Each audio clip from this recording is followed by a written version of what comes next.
أشهد أن لا إله إلا الله وحده لا شريك له وأشهد أن محمدا عبده ورسوله أما بعد فأعوذ بالله من الشيطان الرجيم بسم الله الرحمن الرحيم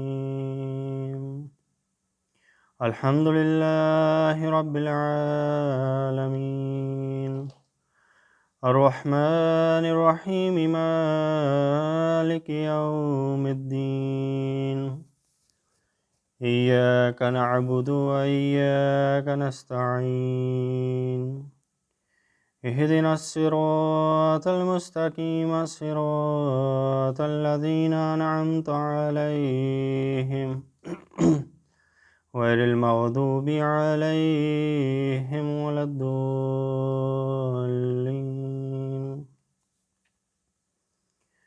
يا أيها الذين آمنوا استعينوا بالصبر والصلاة إن الله مع الصابرين.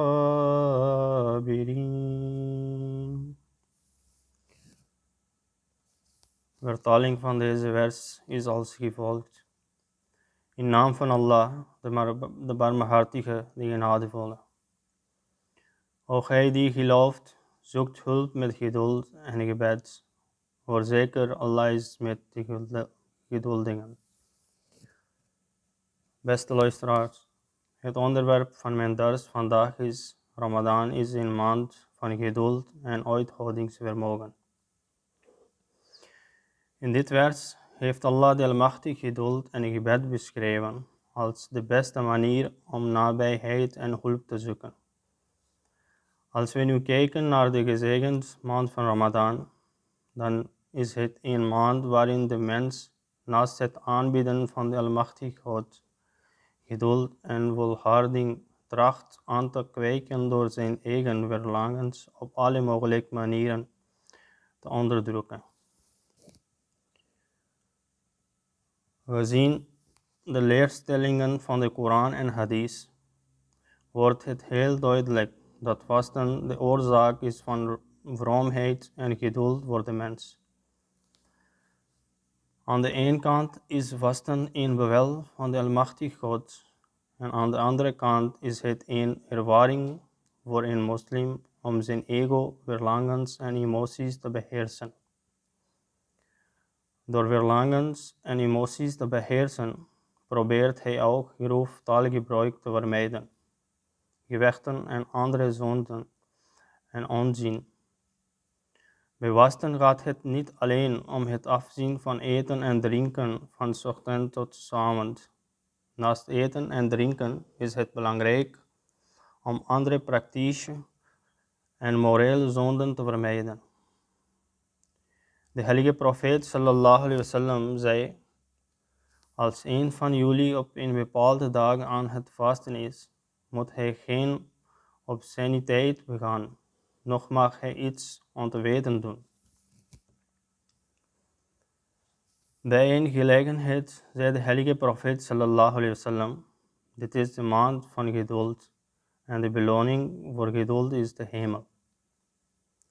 Deze gezegende maand van Ramadan is in feite een maand van geduld.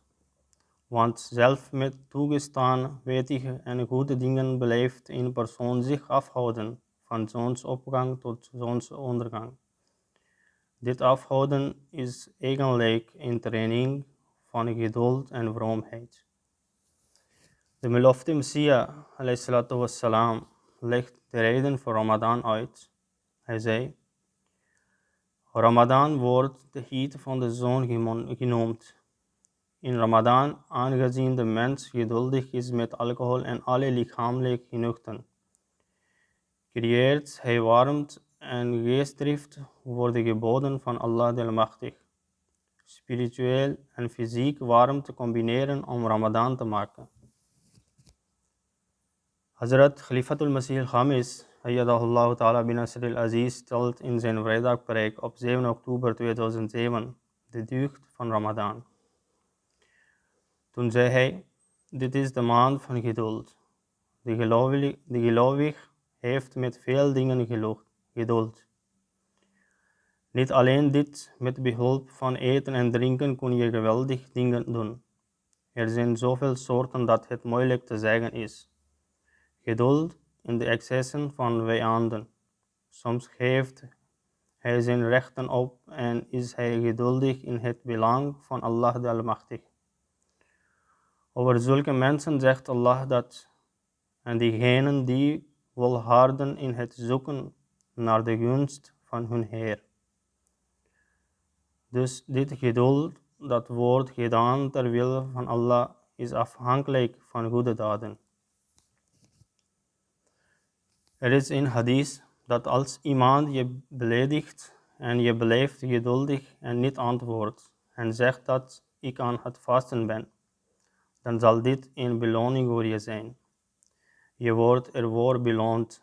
En wanneer een gelovig tijdens de Ramadan de gewoonten van zulk geduld aanneemt, dan zou het een deel van zijn leven moeten worden, zodat hij het paradijs kan beërven. Toen zei hij dit in een van zijn andere vrijdagpreek. Hij zei, daarom heeft Allah de Almachtig onze aandacht gevestigd op deze maand. De maand van Ramadan, de dag van vasten, de tong, de hand met een speciaal inspanning moet worden beschermd tegen zelf de geringste onwettig daad. Om het veilig te houden, moet je vechten, maar je moet legitieme dingen vermijden. Het is een jihad die geduld en uithoudingsvermogen in je creëert en discipline creëert. Dan zal deze strijd een middel zijn om je geestelijke toestand te verbeteren. Het zal een middel zijn om tot Allah te naderen. Het zal een middel zijn om gebeden te aanvaarden. De tweede khalif, als een moslimouder radiyallahu ta'ala anhu zegt in zijn commentaar op het verplichte vers van vasten, dan ontwikkelt vasten spiritualiteit in de zin dat wanneer iemand het eten en drinken opgeeft ter wil van de Almachtige God, dit betekent dat hij bereid is te sterven op de weg van de Almachtige God. En wanneer hij een speciale relatie met zijn vrouw verbreekt, is hij bereid zijn nageslacht op te offeren ter wille van de Almachtige God. En wanneer hij deze twee soorten voorbeelden van vasten presenteert, verdient hij het om de Almachtige God ontmoeten. En vanwege de relatie van de Almachtige God en de versterking van de spiritualiteit, zal die persoon voor altijd veilig zijn voor verdwaling. De vierde khalif, Hazrat Mirza Tahir Ahmad, rahimallahu ta'ala, zegt, degenen die niet vasten tijdens de Ramadan, kunnen zich niet voorstellen welke deugden hun zijn ontnomen. Zij kunnen de honger van een paar dagen niet verdragen. Zij kunnen de beperkingen van een paar dagen niet verdragen en hebben geen grootzegeningen. En zelfs meer dan voorheen zijn zij aan de wereld geketend, omdat diegenen die de beperking van de Ramadan niet tolereren, hun gewoonten overweldigd worden door de wereld. En zij worden in feite gedwongen zichzelf te binden aan de banden van het materialisme. Deze mensen worden steeds meer slaven van het lage leven. Daarna, zelfs als je wilt, kun je de ketenen niet verbreken en vrij zijn. Daarom is het ook een noodzakelijke beslissing om de beperking van een paar dagen Ramadan met vreugde en smaak te accepteren. Je zult het zien door deze beperkingen over te nemen.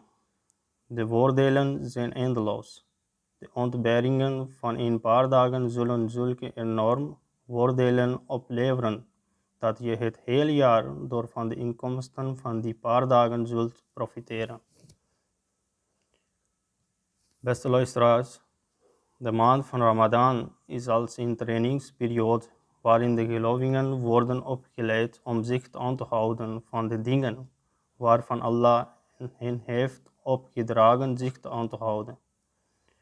Ondanks de beschikbaarheid van goederen en benodigdheden, en om deze zaken uit te voeren. Wie hij heeft uitgekozen om te doen, en hij heeft hen geboden te doen.